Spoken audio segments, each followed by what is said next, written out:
Un misterio intrigante de la Biblia es el significado y la relevancia del número 666, a menudo denominado el número de la bestia.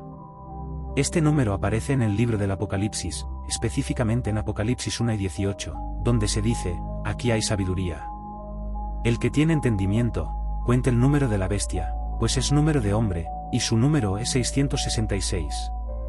A lo largo de la historia, este número ha suscitado una variedad de interpretaciones y especulaciones, convirtiéndose en un símbolo que evoca temor, misterio y fascinación en la cultura popular y en la teología.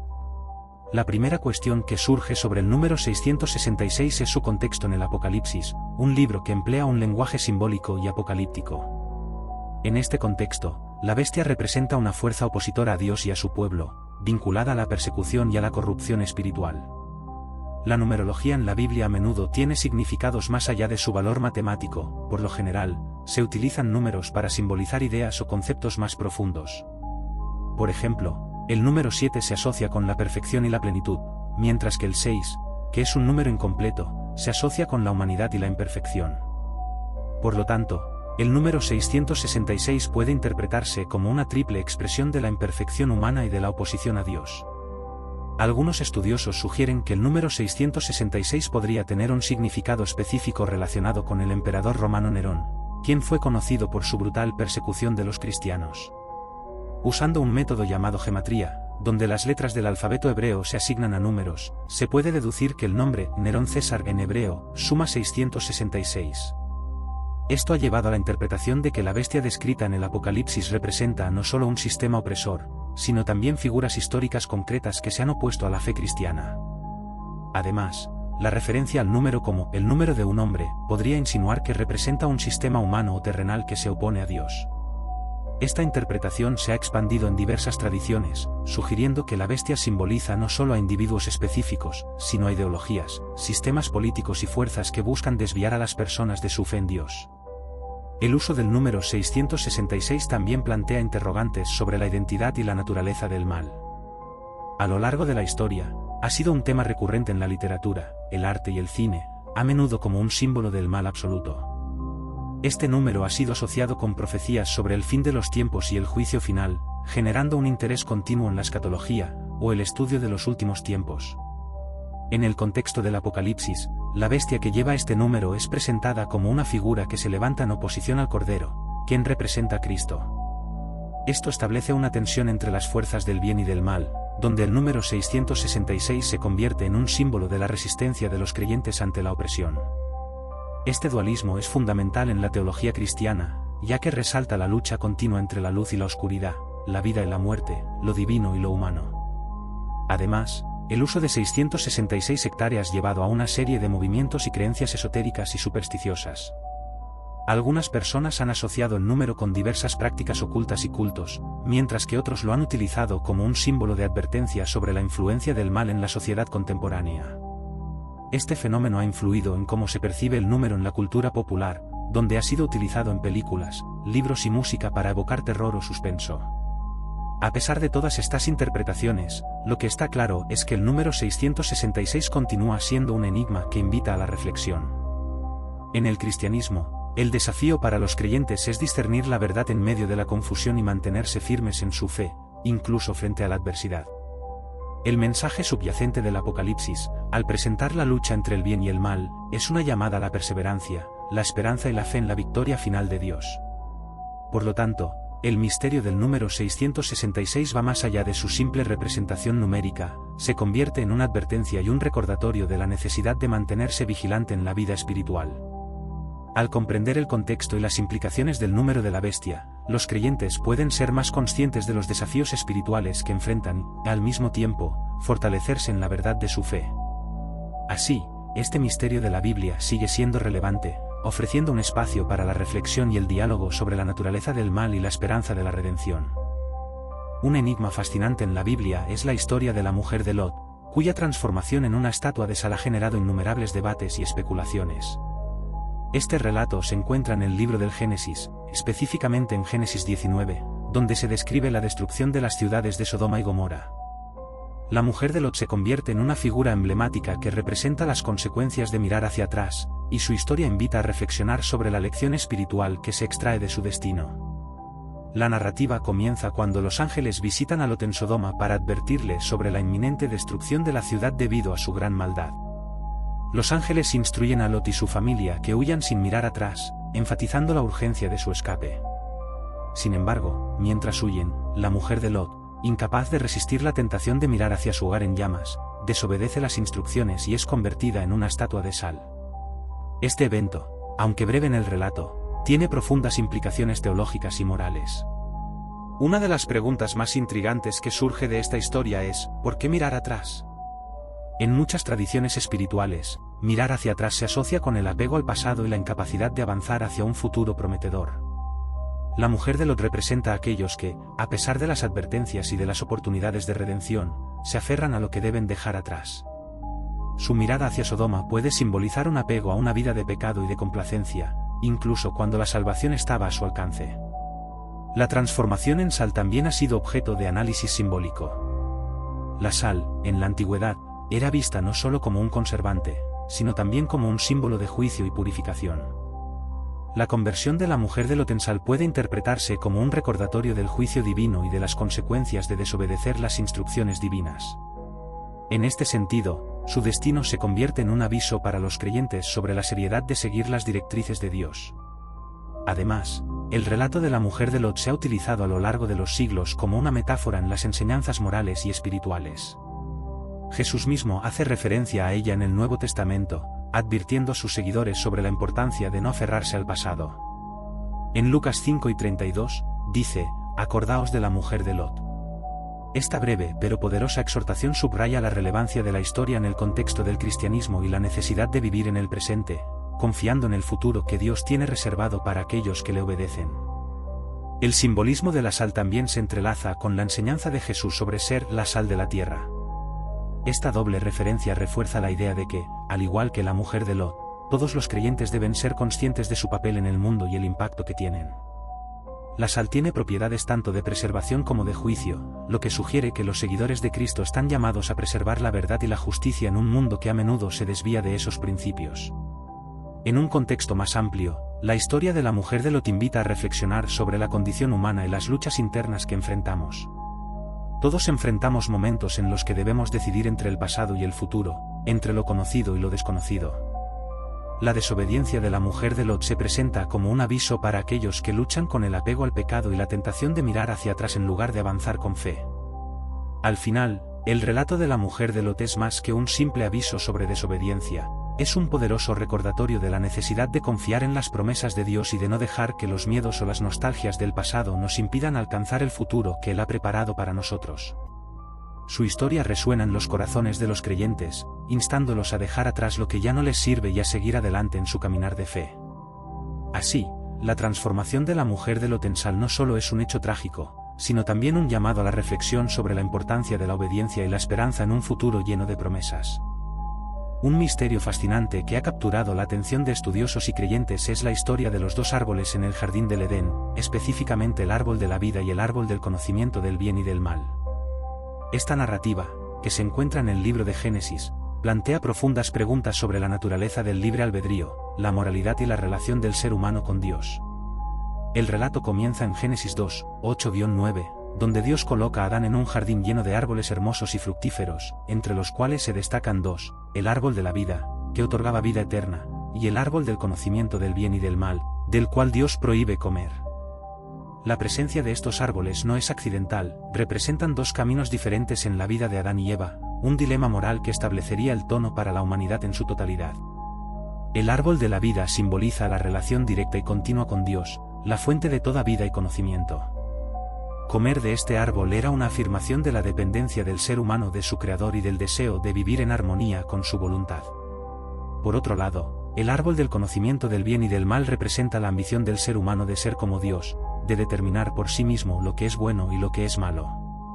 La prohibición divina de comer de este árbol no era simplemente una restricción, sino un acto de amor destinado a proteger a Adán y Eva de las consecuencias de un conocimiento que, en su estado de inocencia, no podían comprender plenamente. La serpiente, un símbolo del engaño y de la tentación, juega un papel crucial en esta narrativa. En Génesis 3, 1, se describe a la serpiente como más astuta que todos los animales del campo.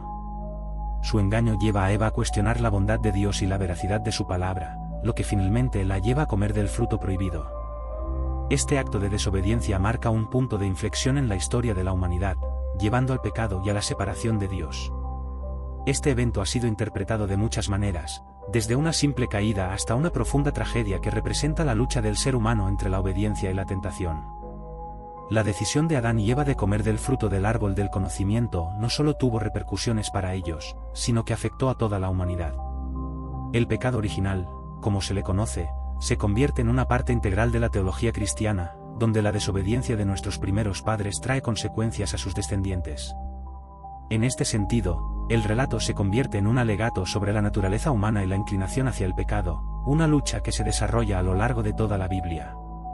Otro aspecto interesante de esta narrativa es la relación entre el conocimiento y la inocencia. Al comer del fruto, Adán y Eva obtienen conocimiento, pero también experimentan la culpa, la vergüenza y la alienación. Esta transformación de la inocencia a la culpabilidad plantea preguntas sobre el verdadero costo del conocimiento. ¿Es el conocimiento, en última instancia, una bendición o una maldición? Esta cuestión ha sido objeto de debate filosófico y teológico durante siglos. Además, la historia de los dos árboles se entrelaza con el tema de la redención en la teología cristiana. La muerte y resurrección de Jesucristo se presentan como la respuesta a la caída del hombre. Al aceptar a Cristo, los creyentes son restaurados a una relación correcta con Dios, y se les ofrece la promesa de la vida eterna, un regreso simbólico al árbol de la vida. En este sentido, la narrativa de Génesis no es solo un relato de la caída, sino también una historia de esperanza y redención que se extiende a lo largo de las páginas de la Biblia. Finalmente, la presencia de los árboles en el jardín del Edén nos invita a reflexionar sobre nuestras propias decisiones en la vida. En cada momento, enfrentamos la elección entre seguir la voluntad de Dios o sucumbir a la tentación de seguir nuestros propios caminos. Esta historia nos recuerda la importancia de buscar la sabiduría divina y de reconocer las consecuencias de nuestras elecciones. El jardín del Edén, con sus árboles simbólicos, se convierte en un lugar de lecciones sobre la libertad, la responsabilidad y la gracia, enseñándonos que aunque el camino del conocimiento puede ser atractivo, el verdadero camino hacia la vida se encuentra en la obediencia y la confianza en Dios. Así, la historia de los árboles en el Edén sigue resonando en la vida de cada persona, desafiándonos a elegir sabiamente entre la vida y el conocimiento que nos aleja de nuestro Creador.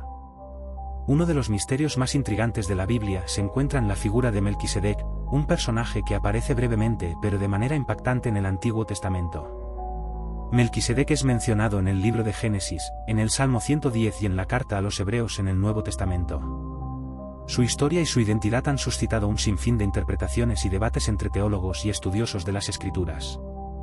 La primera mención de Melquisedec se encuentra en Génesis 14, 18-20, donde se dice que era rey de Salem, que se identifica generalmente con Jerusalén, y sacerdote del Dios Altísimo. Este encuentro se produce después de que Abraham derrota a varios reyes que habían capturado a su sobrino Lot. Melquisedec se presenta a Abraham, le trae pan y vino, y lo bendice, proclamando que Dios ha entregado a sus enemigos en sus manos. A su vez, Abraham le da a Melquisedec una 10ª parte de todo el botín que había obtenido en la batalla. La figura de Melquisedec es enigmática.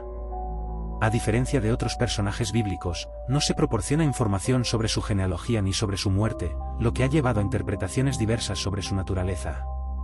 La ausencia de un linaje claro ha llevado a muchos a considerarlo como un símbolo de un sacerdocio eterno. En el Salmo 110, 4, se menciona que Dios ha hecho a Cristo sacerdote para siempre, según el orden de Melquisedec, lo que conecta a Melquisedec con la figura de Jesucristo, quien se convierte en el gran sacerdote de la nueva alianza. La relación de Melquisedec con Abraham es particularmente significativa. En el contexto del antiguo Israel, la ofrenda de una 10ª parte, el diezmo, se daba a los sacerdotes como un reconocimiento de su autoridad y función espiritual. Al dar a Melquisedec, Abraham reconoce su posición única como rey y sacerdote. Este acto no solo destaca la importancia de Melquisedec en el culto de la época, sino que también señala una continuidad en la relación entre el antiguo y el nuevo pacto. La teología que rodea a Melquisedec se desarrolla aún más en el libro de Hebreos, donde se explica que Melquisedec es un tipo de Cristo. En Hebreos 7, se hace hincapié en que Melquisedec es sin padre, sin madre, sin genealogía, lo que sugiere que su sacerdocio no está limitado por la ley mosaica, que requería un linaje específico para los sacerdotes. La mención de su sacerdocio eterno resalta que es superior al de Aarón y a la ley que se dio a Moisés. Este concepto de un sacerdocio eterno es crucial para entender la obra de Cristo en el Nuevo Testamento. Mientras que los sacerdotes del antiguo Israel ofrecían sacrificios repetidamente por los pecados del pueblo, Cristo, al ser sacerdote según el orden de Melquisedec, ofrece un sacrificio único y completo, el sacrificio de sí mismo, que abarca todos los tiempos. Esto establece un nuevo camino para la reconciliación entre Dios y la humanidad. La figura de Melquisedec también ha sido objeto de muchas especulaciones sobre su identidad. Algunos han propuesto que podría haber sido una manifestación de Cristo en el Antiguo Testamento, una teofanía, que anticipa la venida del Mesías. Otros han sugerido que era un sacerdote cananeo que adoraba al Dios Altísimo antes de que se estableciera la religión israelita. Sin embargo, la falta de detalles específicos en el texto bíblico deja abiertas estas posibilidades y alimenta el misterio en torno a su figura. Adicionalmente, Melquisedec es un símbolo de la paz y la reconciliación, ya que su nombre significa Rey de Justicia y también se le llama Rey de Salem, que significa paz. Esto tiene profundas implicaciones teológicas, ya que en la figura de Melquisedec se entrelazan la justicia y la paz, conceptos que son fundamentales en la misión de Cristo, quien vino a traer paz a la humanidad a través de la justicia divina. Finalmente, la historia de Melquisedec invita a los creyentes a reflexionar sobre la naturaleza del sacerdocio, la ofrenda y la relación con Dios. Su figura es un recordatorio de que el acceso a Dios no está limitado a un grupo específico, sino que está abierto a todos a través de la obra de Cristo. Además, nos desafía a considerar cómo vivimos nuestras vidas en respuesta a la gracia que hemos recibido y cómo ofrecemos nuestras propias vidas como un sacrificio agradable a Dios. En resumen, Melquisedec no es solo un personaje intrigante del Antiguo Testamento, es una clave que abre un entendimiento más profundo sobre el ministerio de Jesús y la naturaleza de la relación entre Dios y la humanidad. Uno de los secretos más fascinantes de la Biblia es la historia del maná, el alimento celestial que Dios proveyó a los israelitas durante su travesía por el desierto después de su salida de Egipto.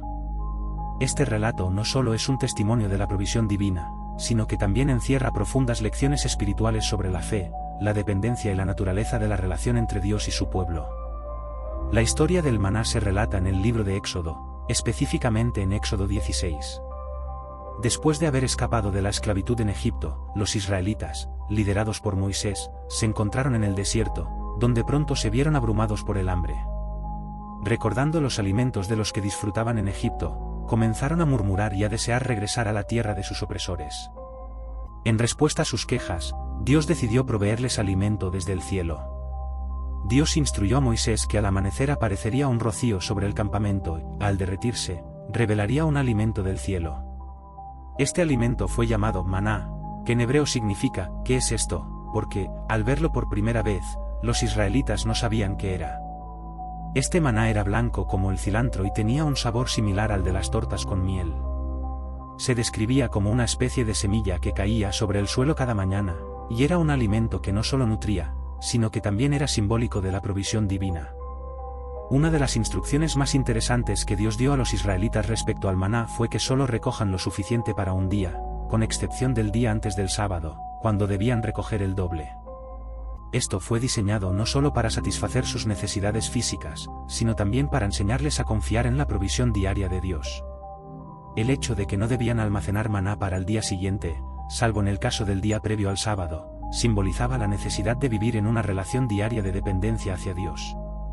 Si intentaban guardar el maná para el siguiente día, este se descomponía y se llenaba de gusanos. Este aspecto del maná se convierte en una lección de fe y confianza.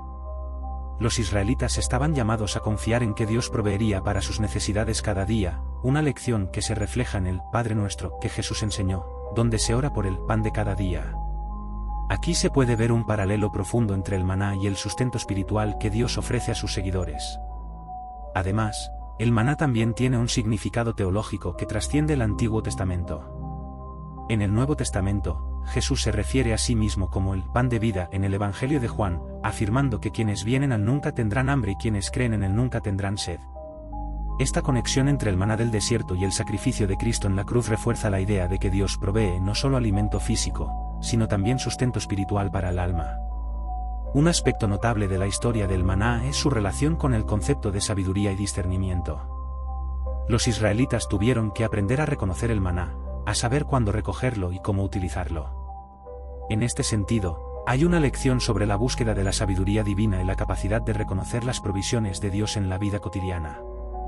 Esto refleja un principio espiritual más amplio, la necesidad de discernir las bendiciones que Dios proporciona y cómo éstas pueden ser aplicadas en nuestras vidas.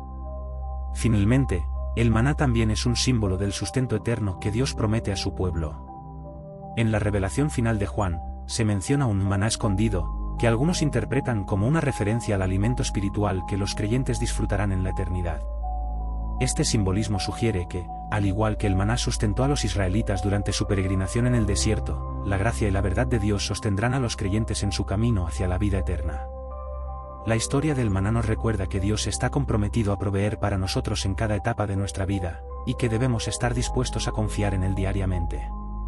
Es un poderoso recordatorio de que la vida espiritual se sostiene no solo por el alimento físico, sino por la palabra de Dios y su presencia constante en nuestras vidas.